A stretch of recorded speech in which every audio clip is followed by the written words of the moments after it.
दोस्तों इसमें बात करने वाले काफ़ी लोग यहाँ पर जानना चाहते हैं थाईलैंड में यदि आप जाते हैं तो कितना खर्चा लग जाएगा। इसके अलावा कौन से काम में कितना पैसा आपको मिलता है, यानी कि सैलरी के तौर पर एक महीने में कितना सैलरी मिलता है। तो इन सभी के बारे में आपको कंप्लीट जानकारी मिलने वाली है। तो चलिए आपको एक एक करके बताते हैं कौन सा काम में कितना पैसा मिलेगा और वीज़ा प्रोसेसिंग फ़ीस क्या होती है, कौन सा वीज़ा आपको लेना चाहिए और वीज़ा की यहाँ पर दोस्तों कितना टाइम लगता है इशू होने में। तो सबसे पहले बात करते हैं वीज़ा की ही। तो वीज़ा में यदि आप यहाँ पर वहाँ पर मतलब थाईलैंड में वर्क करने के लिए जाते हैं तो आपको यहाँ पर नॉन इमिग्रेशन वीज़ा इशू कराना होगा। आप गूगल पर सर्च करके चेक कर सकते हैं, फिर आप फ़ोटो में देख सकते हैं, कुछ इस तरह से देखने के लिए मिल जाता है। यह वीज़ा दोस्तों बेसिकली जो कि यहाँ पर वर्क करने के लिए लोग जाते हैं उनके लिए इशू किया जाता है।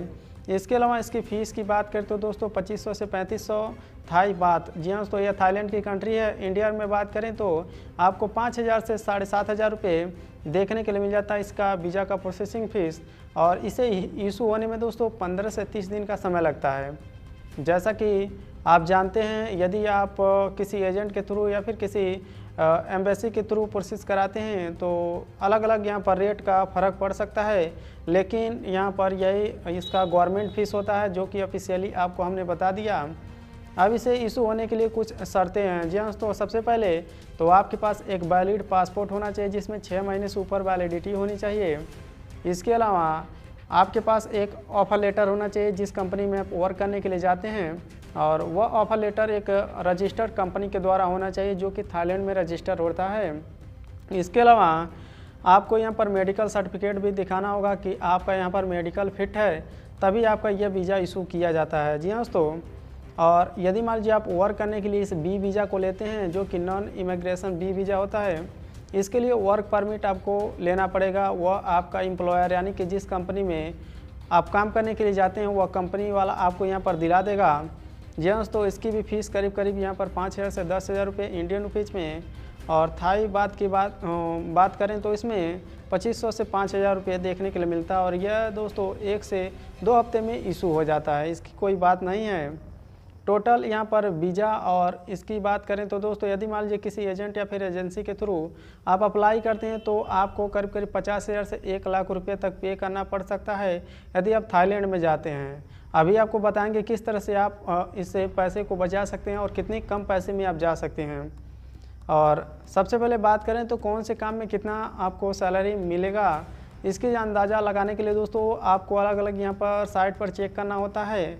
उसके लिए कुछ बेसिक जो भी जॉब होते हैं उसके लिए हम बता देते हैं, जैसे हेल्पर हो गया, इसके लिए 24,000 से 36,000 रुपये एक महीने में आपको सैलरी मिलेगी, ये इंडियन रुपीज़ है।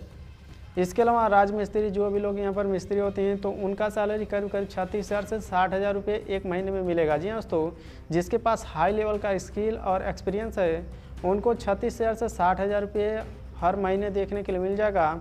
वेल्डर का दोस्तों 48,000 से 72,000 रुपये, सुपरवाइज़र का 60,000 से 96,000। इसके अलावा इंजीनियर का दोस्तों 96,000 से करीब करीब 1,68,000। कुछ इस तरह से थाईलैंड में सैलरी है।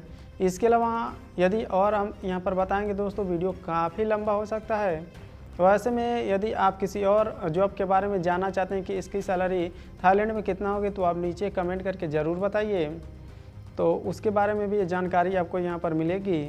इसके अलावा ओवर टाइम करेंगे तो दोस्तों 10 से 20,000 रुपये इंक्रीज़ हो जाएगा इस सैलरी में आपका। और सभी फ़ीस की बात करें तो दोस्तों वीज़ा फ़ीस मान लीजिए 5 से 7,000, वर्क परमिट 5 से 10,000 और फ्लाइट टिकट 10 से 20,000। जी हाँ दोस्तों, इसके अलावा मेडिकल चेकअप 3 से 5,000 रुपये का ये लगता है दोस्तों।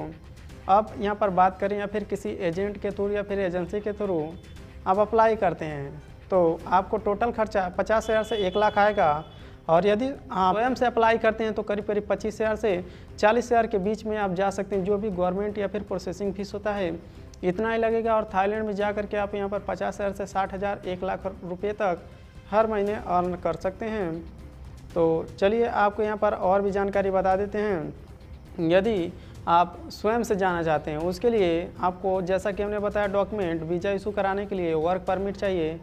इसके अलावा वो तो आपको कंपनी देगी, लेकिन जो एजेंट होते हैं वह कंपनी से आपको कनेक्ट करते हैं, तो आपको डायरेक्टली कंपनी से कनेक्ट करना होगा।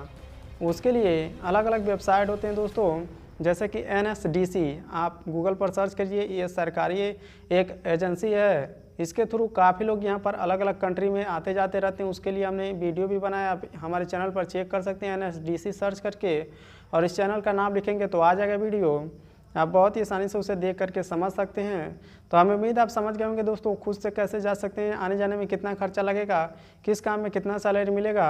यदि किसी और काम के बारे में आप जानना चाहते हैं तो नीचे कमेंट करके ज़रूर से पूछें। तो आपसे मिलते हैं नेक्स्ट वीडियो में।